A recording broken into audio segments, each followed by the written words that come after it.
Well, hello, everybody. I am Julie Huck with the Ed Huck team, and I have a special guest here today, Lisa Sisko with the Lisa Sisko team in Keller Williams. And Lisa is joining me. I'm so excited to talk with her this morning about her amazing business and all that she's done over her career. So, Lisa, would you please introduce yourself and just tell us about your business because it's kind of cool. I'm really excited to share. Absolutely. It's fun to be with you today, Julie. So I'm Lisa Sisko. I've been licensed 18 years. Actually, April 1st of this year will be my 18th year. So I knew God had a special industry in mind for me when I was licensed on April Fool's Day. So it's been an interesting ride ever since. And much of what I think you're talking about today is going to come to emerge as a result of that. But I'm from Cincinnati originally. I grew up there. I graduated from Miami of Ohio and Oxford with a business psychology degree, and then worked for American Greetings for 17 years, mostly in the marketing department, and then was licensed in '05. And so '05 was really the time where it was still a very strong seller's market. That was the height of the height of the height. Even based on what Gary tells us at different times, it still looked a little bit higher than what we just went through with COVID and post-COVID and all of that. So it was just maybe a year or so, and then the market started to tank pretty poorly. So I also have an expansion business. It's not fully to the model of expansion, but we have a second Lisa Sisko Team location in Hilton Head Island, South Carolina. I've been licensed in that city/state since 2017. Okay. So the team structure is that we have 3 or 4 employees, all that reside virtually in Cleveland, but serve both states, both Ohio and South Carolina. And it's just worked wonderfully. A huge blessing for us was that we were already virtual prior to COVID hitting. We were doing, virtual team huddles and one-on-ones and accountability and team meetings and marketing meetings and just all of that we had set up that way. So it was an easier transition probably for us than most because we were already doing it that way. And I just split my time in between both states. And so what was the reason for expanding to Hilton Head? We started to vacation. We have 3 boys. They're now 27, 25, and 23. Okay. And we had never really taken a vacation because it was more work than it was like fun for us. But we had friends that our boys went to school with, and we're kind of from my husband is from the Lake County area. So when I moved to Cleveland and worked at American Greetings, we wound up moving closer to his parents when we had the kids. And so we got heavily involved at St. Gabriel's Church, which is in Concord Township. And it was, kind of through that we met this family that went to Hilton Head usually for spring break. And so when I asked what they did that year, he said, "Oh, we went bike riding, kayaking, we went fishing, we went to the beach and just rode bikes. There's a lot of paths." And I was like, that seems like the perfect vacation. So the kids were kind of old enough. We gave it a try. I've been obsessed with it ever since. Like I could never, ever think of anything else throughout every single day for 364 days until we came back again the next year. So I just started talking to my MAPS coach about it and planning for it at the time and how long it would take for me to do the transition, what it would look like, what the pros and cons of it were. So we made it happen, and we're still growing the business in Hilton Head, but we're in the top, it kind of varies, but we're depending on the top, 7 to 8% of realtors. Wow. So, we've done a decent amount of business in a short amount of time, but, we kind of started all over because you have no SOI here. And in Cleveland, my business was just all based on my database. Someone told me that from the beginning. So that's what we did.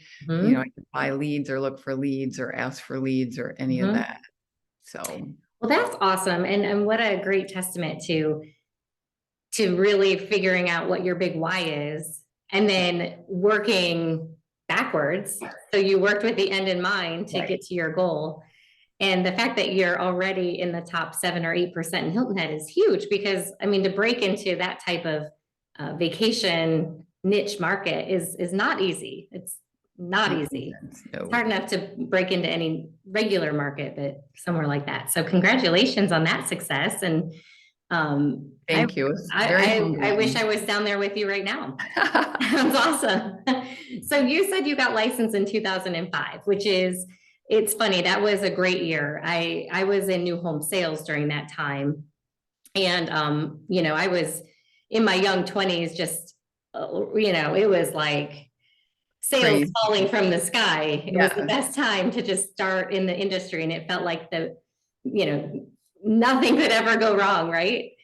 And so you started off and then you said the market tanked. Tell me about what that looked like for you and your business and what did it look like? And then how did you react to it or how did you get through that? It was pretty, it was interesting. I can't say it was really difficult because it was all I knew. Like really that first year is like a blur in real estate, right? You just, your head spins. There's just so much to do and set up. You know, if you're lucky, you sell a few homes here and there. I think I sold 8 homes from that April through the end of the year. So like maybe one a month, which was, you know, seemed like much, but I guess that was an okay thing to do. And, so by the time I really like understood what the market was and what that felt like, we were already like deep into this economic recession layered on top of, you know, this transition from the seller's market to the buyer's market, which I understand now is a market correction. And that, you know, market that they were in, you know, from the late like 90s, you know, mid 90s, I mean, you know, all the way through to like 2005 or so was really not sustainable. So it was going to transition and change as we know now, but I just didn't know that. So it was really the only market that I knew. I wasn't used to the glory days like a lot of seasoned realtors had talked about. And I'm just used to kind of putting my head down. And to me, nothing good ever comes easy in my life anyway. I really started the business or the business eventually morphed into like a ministry for me. So when I was transitioning from American Greetings into real estate, I just jumped into more ministry committees and teams at our church. So I was on 10 of them and then I got licensed. So it's just always been my real estate business has always been a ministry where, you know, just my moral approach is just such that, you know, I have a strong servant's heart and kind of focus on the person, not the commission. And that's just a byproduct of doing the right thing for them. But I just like to help people. So if I couldn't be in real estate, I would have to be somewhere else where I could help people. And it really is through this business that I just really feel like I'm facilitating God's plan for home ownership for people that he brings my way. And if he brings them my way, I'm assuming that's part of his plan. I'm going to just do my best to help get them where he wants them to be. And so that's just how I did it. So I didn't really know that there was a difference. While I saw the market itself declining about, I mean, gosh, it was awful. Like it's nothing like it is now. I know everyone's worried about this transition and that sort of thing, but it was nothing compared to the declines that we would have during that time frame.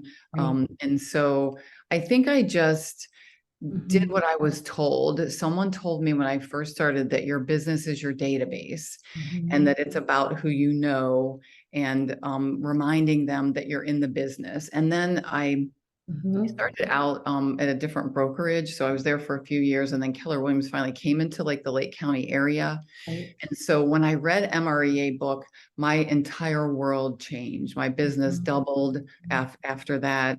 And I just thought like, I have to get wherever I can with whatever organization it was that wrote this book.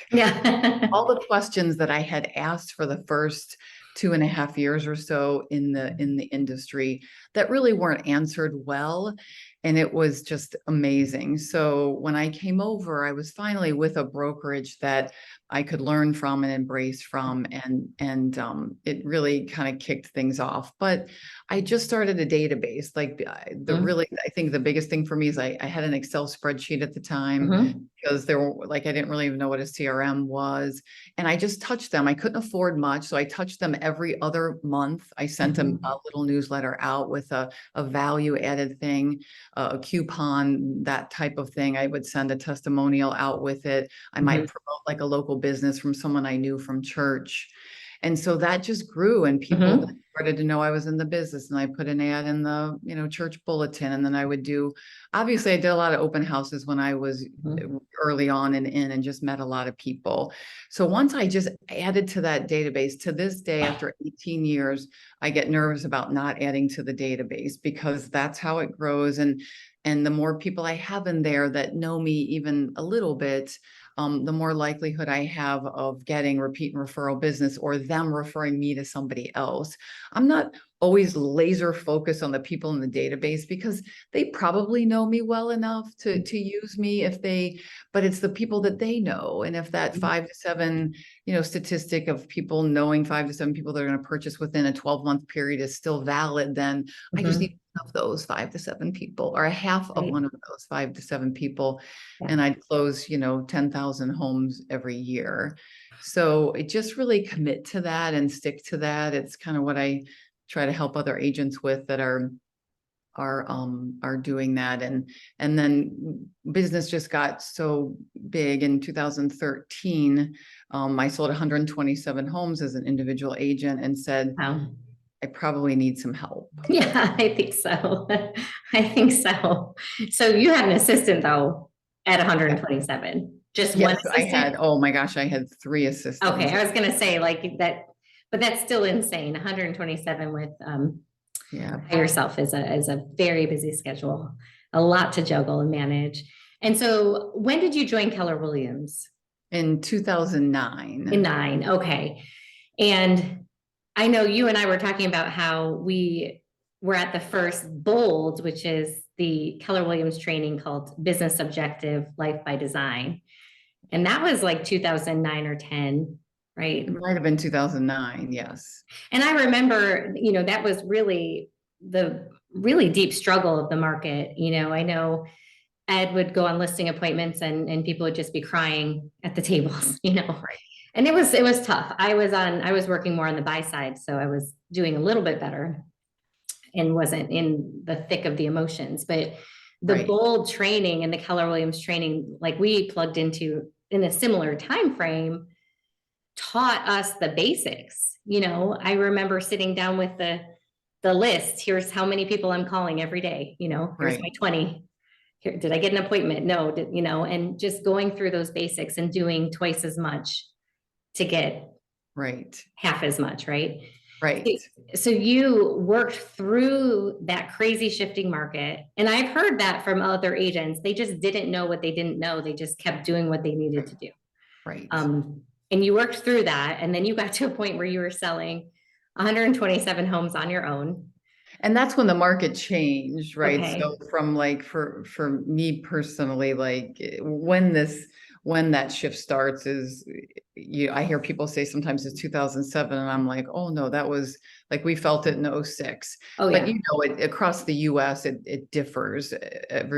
Like Ohio was one of the last states, that like the last few states in 2012 to like change over. Mhm. So in 2013 happened to be my best year, because the market was really opening up and people were more Mhm. comfortable. Consumer confidence was up, because their jobs were more stable. There Yeah. wasn't as much threat of all the Mhm. economic suffering that happened. So that's why it changed and shifted for me. And it's so funny that Ed says that, because I always tell people too, I said I did probably 60 pre-listing appointments Mhm. at least, like a year, maybe a little bit more. And I would have tears in about Mhm. 85% of those listing Mhm. appointments, from like 2007 through Mhm. 2011 even.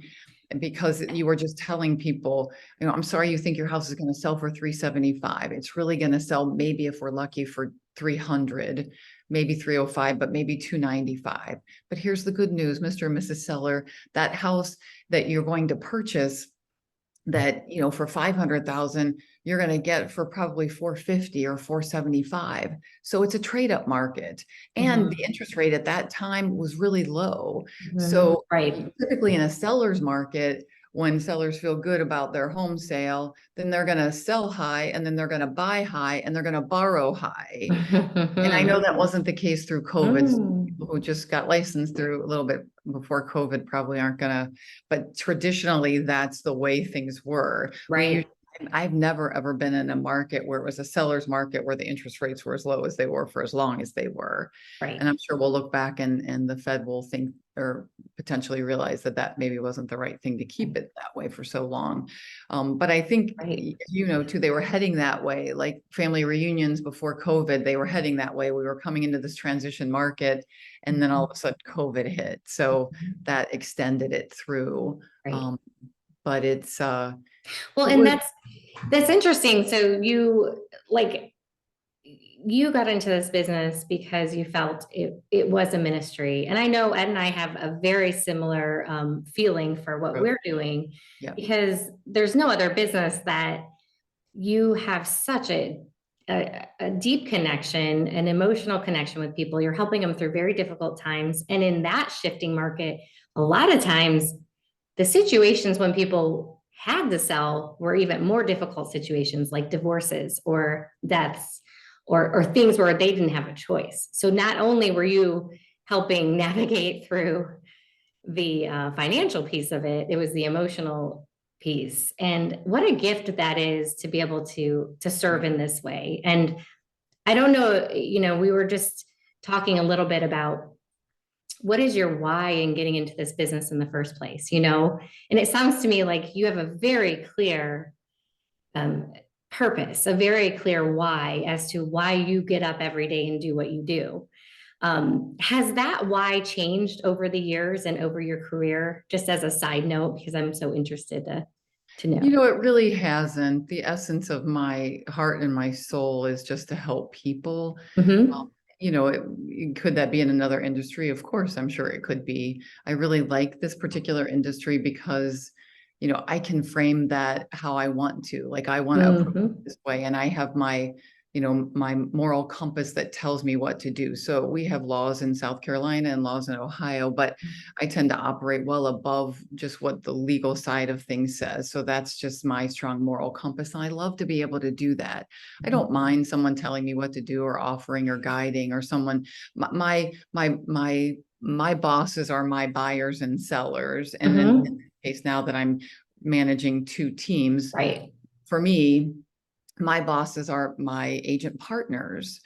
Those are the people that I get up every day to help them earn their income goals, like you and Ed do on your team. That's your main focus, is what they want to do and what they want to earn, or if they want a life balance, or they want to grow this or do that. So that's my focus now. So I'm helping these agent partners to achieve their goals, and they are then helping buyers and sellers. So it really hasn't changed. It's just, what I love to do, and what I love, and what I think God is calling me to do. It's a vocation for me. It just happens to be that it's real estate related, but I'm, ever grateful every day, and kind of come with a very grateful heart, honestly. And just, lots and lots of prayer for clients. Like my husband, he said, like 12 years ago, I was on a pre-listing or something. And he said, I got back, and he asked how it went. And he said, do you ever tell your clients, like, how prayerful you are for them? And I'm like, no, I don't list it out on there, but most everybody knows it. It comes out in some way. So it's been wonderful. Yeah, it's been really, really good. And the shift is, I used to have, just based on what you said, I would have a spreadsheet that would have colors. So green was just a regular transaction, no short sale, no foreclosure. Then red would be a rental. So my sellers were renting because they just couldn't actually afford to. Then the blue would be like a short sale. And I forget what the other color, I think it was just black, was. So I had, foreclosures, short sales, rentals, and then I can't remember what the other one was, maybe deed in lieu of foreclosure. So that's how I operated for like 6 years. It was, and the majority of the sales were not regular sales. So that's why this market doesn't seem like anything to me. And I want to, offer respect to people that are nervous about it and that type of thing. But, I'm not from other people might say double up, double down and do, twice as much or, 50% more. For me, it's just like, just do what you've always done, just be more on purpose with it and do those care calls like you did for COVID and just really care about people and make that call. And yes, you can ask, for real estate referrals and if they know of anyone that's interested, would they please, pass them along, but just make the call really about them and seeing how they're doing and just build your database and educate your database on who you are and what you're doing and what resources you have and just the kind of person that you are and be of value to them. Offer value instead of just saying how many homes you sold or that type of thing, because people want to know that you care about them. Right. It's also really good to get out there that you're, knowledgeable and a local economist and all those things that we know we need to do, and to let them know how much you're doing and selling and client testimonials or strategies for an offer. All those things are good. All the social media stuff is good, but there's so many shiny objects for us as agents to do and focus on, and people telling us these things. And every day we hear of a new idea that we think that we should be doing. And sometimes it's good to just push all that out and find those, one or two things. Sometimes it can be free, but, maybe just two things that you want to do and you want to focus on, and just don't overcomplicate it. Like my business was always my database and people that I knew from like sports and church and other things. And those people just went into my database and we just communicated to them and they knew that they were in the business. So I really, I know this is being recorded, so it's probably not good to say this, but I never really had to pick up the phone to call anyone because I worked in my database that way and business just came in. Well, you called your database. I mean, you kept the relationship going with the people you knew. You didn't have to do cold calls to people you didn't know.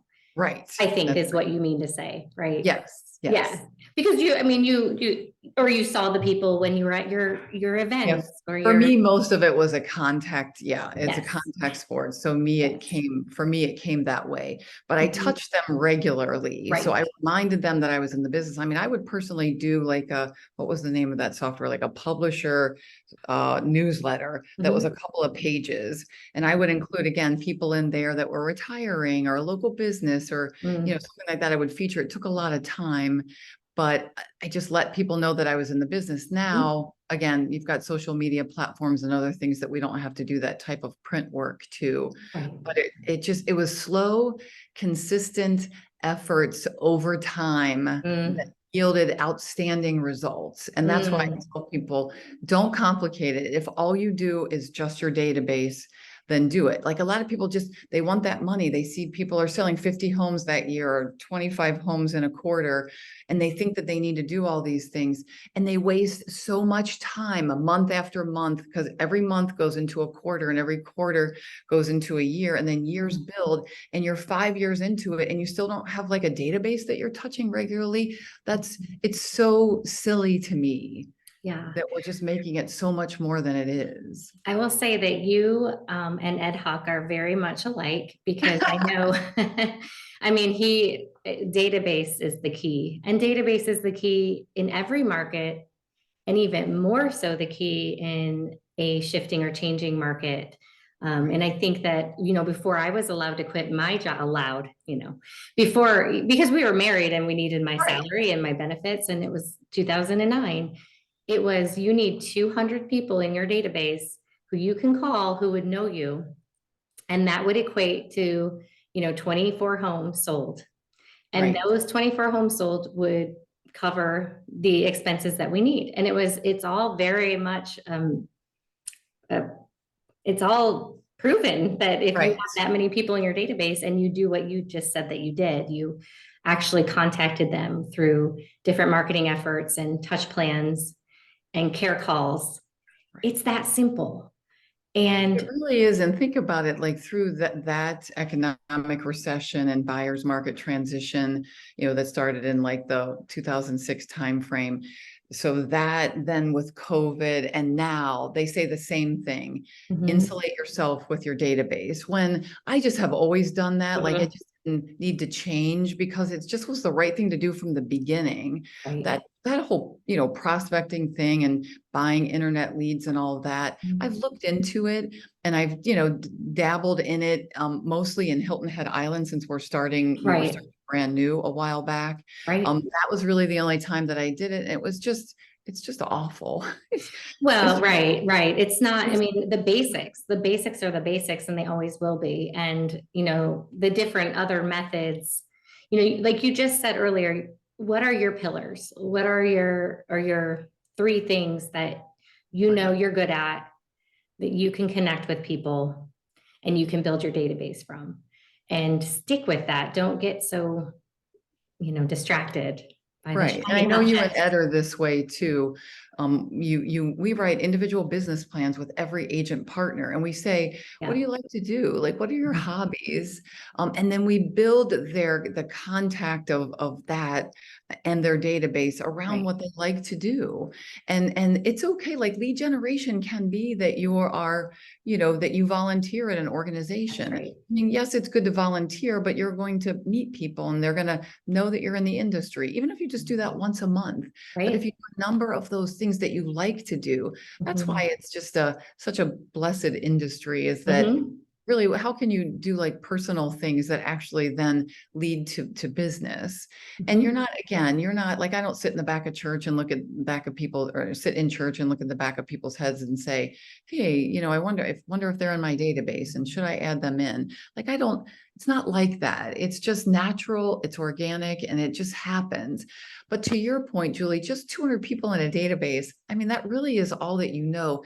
If you love on and offer strong market knowledge and information to them to let them know that you're an active, engaged realtor, that is all you need. Sometimes it can be about the numbers, but if you really treat those people well and educate them, they will be huge referrers for an agent. So yeah, I totally agree. Yeah, definitely. And so as there are a lot of agents who, started 2 years ago, 3 years ago, who didn't live through, they just lived through this current, last market that we were in. And now things are changing. We know that there are going to be less homes sold this year, but still the same amount of real estate agents in the business. So the opportunity per agent has gone down, per se. What is your advice, Lisa, to agents out there to really get their share, or their unfair share, as we like to say, and build their business and continue to thrive, not just struggle and try to survive through a changing market? So what we've applied for this market to do, that would help us get our unfair share of those units is that it's the same thing I did as an individual agent when I wanted to grow the business. Each year when I would write a business plan for myself as an individual agent, I would implement 2 or 3 new things that I wanted to do, things that wouldn't, take up all of my time. But like I always said, for the first 5 years or every year for the first 5 years I was in the industry, I said I want to join a networking group. And so it just didn't get to it. Things were busy. I was learning. So eventually I got to it. I wanted to try and do SOI events, which I didn't do for the first year or so because I wasn't sure how they were doing. So then I scheduled one out and did it, and it worked well. We rented a movie theater and that sort of thing. Then I did another one. So I think what agents should do going forward is, if they don't have a business plan, they need to write it down, and they need to have, ours are structured like the 1-3-5s. So you have that ultimate goal. Maybe it's a unit goal, maybe it's an income goal. And then Mhm. you have the 3 objectives that you're going to do, the 3 main objectives, and then the 5 strategies under each of those. That then needs to be layered over your Google Calendar, so that time blocked, so that you can make sure you execute on those things. Because if agents don't do those daily habits, the hourly habits each hour, and commit to that and honor and respect their time blocked calendar, they're not going to achieve those goals, and they're not going to thrive in a market that's easy. It's not easier to thrive in, but it can be very doable to thrive in this market. And then the market share that they gain, obviously through this time, they're going to keep. It's something that's just Right. gonna, continue on. So we look at each person's business plan and said, okay, here's what you've done in the past. Here's what can we do that's different? What can we do that's supplemental? You've done really well with your sewing group for this long of a time. How about starting a book club? You love to read. Can you Mhm. fit a book club in, once a month or once every couple of weeks? So that's new people Mhm. that she hasn't met, and it's, something she likes to do. And so that would increase then the people that she was around. Right. So we're really trying to get in front of more people. We're trying to reach out to the people that we have in a more sincere way, in a more regular way, because sometimes things get lost, right? We have our hot nurture and watches, the leads that we're following up on. We have our database where we can do the calling for the alphabet, the D2, D3, whatever it is. But I sometimes know, can never remember that one. we It's such we a good program. We just don't know acronym. the name. Yeah, the name of it. So we just set specific goals with each person Mhm. to do that. And then, we meet with everyone once every week or so, just to make sure, how are things going? Are you having success with that? And if not, we adjust and change a little bit. But it's basically just identifying something new and different Right. that you haven't done in the past, that is incremental, I think is the key word, to Mhm. what you've already done. And document those, and then do it. If you do Mhm. one open house a month, maybe, then Mhm. do 2 open houses a month, and maybe do 3. Like, Mhm. open houses are the absolute best way to get in front of more people that are serious about it. Sometimes we have nosy neighbors and tire Yeah. kickers, but you almost always have one viable buyer option that may lead to something future. And that's okay if they want to buy in 3 Yeah. months, 6 months, or next year. At least you're keeping in contact with them, and you're updating them, and they're learning what a local economist you are. So if you haven't done open houses, those are things to do. If you haven't done SOI events, find one that's affordable and do it. And if you invite 200 people and 20 come, that's wonderful. If 5 come, that's amazing. Right. Right. Then, yeah, they're just going to see you in a different light. I have never, ever not gotten business, and a good amount of business, from an SOI event Sure. Yeah. I ever. mean, And I've been doing them for 15 years. we're huge on those too. And open houses, I mean, that's really, I love open houses. That's how I built my business. And I just created, it's called the Ultimate Open House Playbook. Oh, I And saw that. I will Yeah. share it with you because I mean, I didn't create it. I just stole it from all the things that I've learned over the Best years practices, sure. and put it together. But just because I've seen a lot of agents are just told, go do open houses, but then how do I do an open house? Or go do sphere of influence events. How do I do them? And I'm sure, Lisa, that if somebody wanted to ask you, how did you do your first event when you were a single agent? I'm sure you would be happy to share with them, Oh, right? yes. Yeah, So, absolutely. so I mean, and that is amazing advice because we do tend to get caught in that push harder, do more, double down, and you get very overwhelmed with the things and you're not excited about doing some of those No. things. So you're saying, get excited about the things you love to do. like Right. find clubs and make a plan and follow through with that plan. And I love that. And so, Lisa, if anybody wanted to ask you just about advice or reach out to you about how did you create those plans, what is a 135? I know in our Keller Williams world, we talk 135s and GPS all day long. How can someone get in touch with you? Or if they're interested in moving to Hilton Head and joining your team, which I might be. Are you interviewing?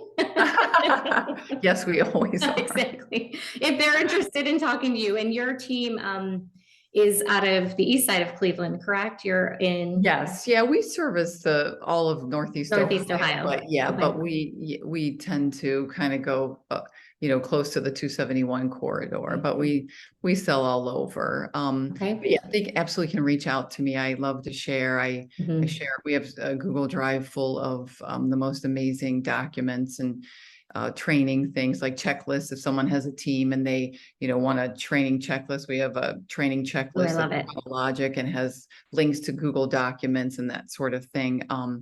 But yeah, so my cell number is 440-796-8043. And then I have two different email addresses, but my Cleveland email is lisa@lisasiskoteam.com.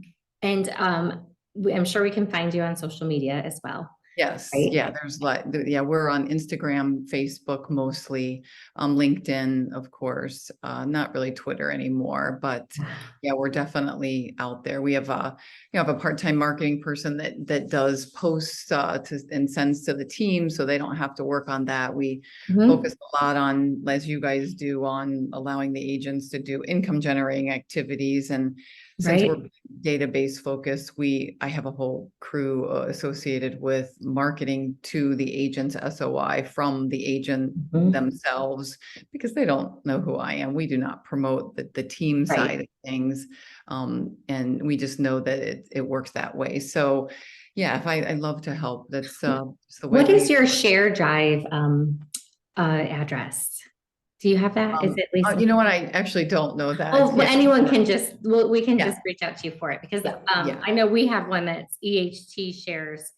And that's what I love about, this is phenomenal to have a top agent producer here that's saying, I'll give you whatever you want, and it's just so fascinating to me, this industry, that there's an abundance mindset.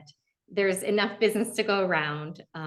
And I think if we can keep that mindset throughout a shifting market, we're all going to be doing great. We're going to continue to thrive and have fun while we're doing it, and serve our life's mission, right? Absolutely. So I great. agree. Well, thank you so much, Lisa. I appreciate your time today, because I know you're busy. And enjoy the sunshine in Hilton Head. And I'll look forward to talking to you again for sure. Oh, thank you. And thanks for reaching out. It's good to see you, Julie. You God bless too. you All guys. right. You as well. Take care. Bye. Bye-bye.